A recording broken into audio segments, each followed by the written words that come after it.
वेदवाणी, जहां शब्द नहीं शक्तियां बोलती हैं, जहां उपाय बदलते हैं भाग्य। क्या आपने कभी ध्यान दिया है कि कुछ घरों में पैसा आता है लेकिन टिकता नहीं, सेहत बनती है लेकिन बार बार टूट जाती है, और मन बिना वजह ही अस्थिर रहता है। अब जरा ईमानदारी से जवाब दीजिए, क्या आपके घर में भी ऐसा कभी हुआ है? अगर हां, तो इस वीडियो को सिर्फ सुनिए मत, आज कुछ लिखिए भी। कमेंट में सिर्फ श्री कृष्ण लिख दीजिए और फिर सुनिए आगे।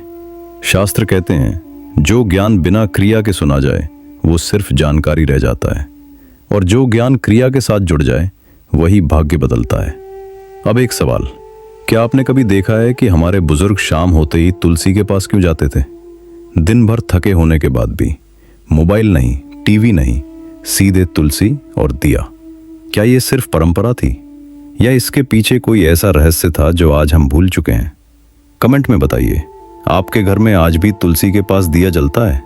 हाँ या नहीं, बस यही लिखिए। अब सुनिए ध्यान से।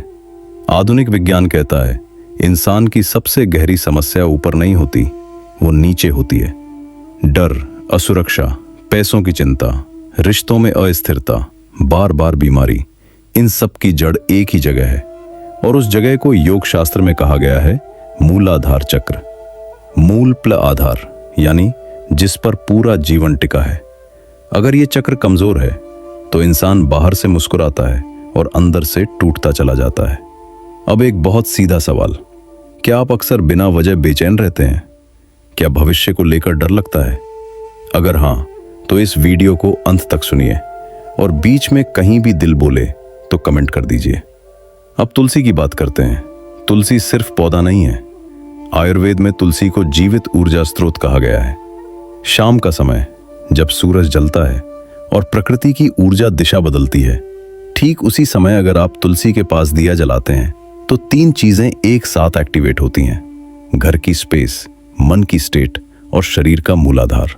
ये बात मैं नहीं कह रहा, ये बात गरुड़ पुराण और पद्म पुराण दोनों में आती है। अब जरा सोचिए, दिया नीचे रखा जाता है, तुलसी जमीन से जुड़ी होती है, और मूलाधार भी शरीर का सबसे नीचे का केंद्र। संयोग या विज्ञान? कमेंट में लिखिए, आप क्या मानते हैं? जब शाम को दिया जलता है तो उसकी लौ नीचे से ऊपर जाती है, और यही मूवमेंट मूलाधार की डोरमेंट एनर्जी को सिग्नल देती है।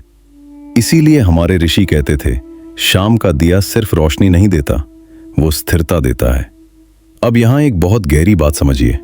जिन घरों में शाम को तुलसी के पास दिया जलता है वहां झगड़े कम होते हैं। आपने नोटिस किया है? पैसा धीरे धीरे आता है लेकिन जाता नहीं। सेहत औसत रहती है पर गिरती नहीं, और ये सब किसी चमत्कार से नहीं, एक डिसिप्लिन से होता है। अब एक छोटा सा प्रयोग बताता हूं। अगर आप तैयार हो तो आज या कल शाम दिया जलाते समय बस 30 सेकंड के लिए ये वाक्य मन में बोलिए, मैं सुरक्षित हूं, मैं स्थिर हूं, मेरी जड़बूत है। और फिर कमेंट में आकर लिखिए आपको कैसा महसूस हुआ। ये सवाल मैं यूं ही नहीं पूछ रहा, क्योंकि जब मूलाधार सक्रिय होता है तो इंसान पहली बार अपने जीवन में ग्राउंडेड फील करता है, और ग्राउंडेड इंसान गलत फैसले नहीं लेता। अब सोचिए, अगर फैसले सही हों तो पैसा, सेहत और रिश्ते कैसे बिगड़े? कि श्री कृष्ण गीता में कहते हैं, स्थित प्रज्ञ ही समृद्ध होता है। स्थित प्रज्ञ मतलब जो अंदर से स्थिर हो। अब अगली बात बहुत ध्यान से सुनिए। आज लोग ऊपर के चक्रों की बात करते हैं, ध्यान, थर्ड आई, मैनिफेस्टेशन, लेकिन जड़ कमजोर है तो ऊपर कुछ भी टिकेगा नहीं। बिना मूलाधार के कोई भी साधना सिर्फ कल्पना बन जाती है। अगर ये बात आपको समझ आ रही है तो कमेंट में सिर्फ समझ गया लिख दीजिए, क्योंकि आगे और गहराई है। यहां नरेशन में हल्का पॉज दीजिए। पार्ट 2 में मैं बताऊंगा शाम के दिए से धन कैसे जुड़ता है, कौन सी गलती 90% लोग करते हैं, और क्यों कुछ घरों में पूजा के बावजूद शांति नहीं होती। लेकिन उससे पहले अगर आपने यहां तक सुना है तो प्रभु का नाम लिख कर जाइए, ताकि ये ऊर्जा अधूरी न रहे। अब एक पल रुकिए और अपने जीवन पर एक ईमानदार नजर डालिए। क्या आपने कभी देखा है, कुछ लोग बहुत पूजा करते हैं पर जीवन में स्थिरता नहीं आती, और कुछ लोग बिना ज्यादा दिखावे के शांत, संतुलित और सुरक्षित रहते हैं। अंतर कहाँ है? अंतर है जड़ में। आप समझिए, अगर सिग्नल सही हो तो रिस्पॉन्स अपने आप आता है, लेकिन यहाँ एक बहुत बड़ी भूल अधिकतर लोग कर देते हैं, और वही भूल धन, सेहत और शांति तीनों को रोक देती है। अब ध्यान से सुनिए। जब आप शाम को तुलसी के पास दिया जलाते हैं तो अधिकतर लोग मन कहीं और रखते हैं। कोई मोबाइल देख रहा है, कोई जल्दी में है, कोई सिर्फ रिवाज निभा रहा है। लेकिन शास्त्र साफ कहते हैं, ऊर्जा वहां जाती है जहां ध्यान जाता है। अब सवाल आपसे, दिया जलाते समय आपका ध्यान कहां होता है? कमेंट में सच सच लिखिए। अब एक तथ्य सुनिए जो आपको थोड़ा चौंका सकता है। आधुनिक न्यूरोसाइंस कहता है शाम के समय मानव ब्रेन सर्वाइवल मोड में शिफ्ट करता है, यानी दिन भर की थकान, अनिश्चित भविष्य, अधूरे काम सब एक साथ ऊपर आने लगते हैं। यही समय होता है जब मूलाधार सबसे ज्यादा एक्टिव या सबसे ज्यादा वीक हो सकता है। अब समझिए, ऋषियों ने इसी समय तुलसी और दीपक क्यों चुना? क्योंकि तुलसी ग्राउंडिंग देती है और दीपक डायरेक्शन देता है। ग्राउंड प्लस डायरेक्शन, यही तो मूलाधार का फॉर्मूला है। अब यहां गरुड़ पुराण की एक पंक्ति आती है जिसे आज बहुत कम लोग जानते हैं। जिस गृह में संध्या समय धरती तत्व जागृत होता है, वहां दरिद्रता ठहर नहीं सकती। अब जरा सोचिए, धरती तत्व इज अगल द मूलाधार। अब एक और सवाल, क्या आपने नोटिस किया है कि जिन घरों में शाम को तुलसी के पास दिया जलता है, वहां बच्चे ज्यादा ग्राउंडेड होते हैं? ज्यादा जिद्दी नहीं, ज्यादा डरपोक नहीं, और भीतर से स्टेबल। ये कोई बिलीफ नहीं, ये पैटर्न है।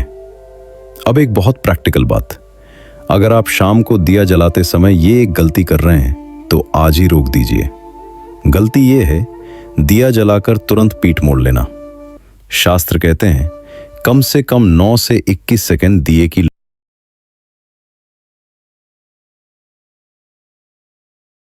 लॉ को देखें। क्यों? क्योंकि फ्लेम का फ्लिकर सीधे नर्वस सिस्टम को सिग्नल देता है, तू सुरक्षित है। और यही सेंटेंस मूलाधार का सबसे बड़ा मेडिसिन है। अब आपसे पूछता हूं, आप कब आखिरी बार खुद को सच में सुरक्षित महसूस कर पाए? अगर जवाब पता नहीं है तो ये वीडियो आपके लिए ही है। अब एक गहरा रहस्य सुनिए। आज लोग कहते हैं मेहनत करता हूं फिर भी पैसा नहीं टिकता, पर कोई ये नहीं पूछता क्या मैं भीतर से स्टेबल हूं? अस्थिर मन पैसे को भी अस्थिर बना देता है। इसीलिए जिन लोगों का मूलाधार मजबूत होता है वे रिस्क लेते हैं पर पैनिक नहीं करते, और पैनिक नहीं करेंगे तो गलत डिसीजन भी नहीं लेंगे। अब यहां श्री कृष्ण का संदर्भ आता है। गीता में कृष्ण कर्म से पहले स्थिति की बात करते हैं, क्योंकि कर्म से पहले स्थिति आती है और स्थिति आती है मूलाधार से। अगर ये बात आपको भीतर तक छू रही है तो कमेंट में कृष्ण सत्य है लिख दीजिए। अब एक छोटा सा पर पावरफुल अभ्यास बताता हूं जो आपके व्यूअर्स जरूर ट्राई करेंगे। आज शाम या कल शाम तुलसी के पास दिया जलाइए। दोनों पैर जमीन पर रखिए, 3 धीमी सांसें, और मन में बोलिए, मैं इस धरती का हिस्सा हूं, धरती मुझे संभाले हुए है, मुझे डरने की जरूरत नहीं। बस इतने, कोई मंत्र नहीं, कोई दिखावा नहीं। और फिर अपने शरीर को ऑब्जर्व कीजिए। बहुत से लोग पहली बार नीचे से स्टेबिलिटी महसूस करेंगे। अब आखिरी बात जो मैं इस पार्ट में कहना चाहता हूं, अगर मूलाधार ठीक हो गया तो ऊपर सब अपने आप ठीक होने लगता है। तभी पूजा असर करने लगती है, तभी मंत्र फल देने लगते हैं, तभी मेहनत रंग लाती है। इसीलिए ऋषियों ने कभी ऊपर से शुरुआत नहीं की, वे हमेशा नीचे से चलते थे। अब आपसे आखिरी सवाल, क्या आप आज सिर्फ सुनकर रुकेंगे या आज से कुछ बदलेंगे? अगर बदलने का मन है तो कमेंट में बस इतना लिखिए, मैं तैयार हूं। और याद रखिए, दिया छोटा होता है पर अंधकार पूरा हटा देता है। मूलाधार भी ऐसा ही है, अगर जड़ जाग गई तो जीवन अपने आप खिलने लगता है।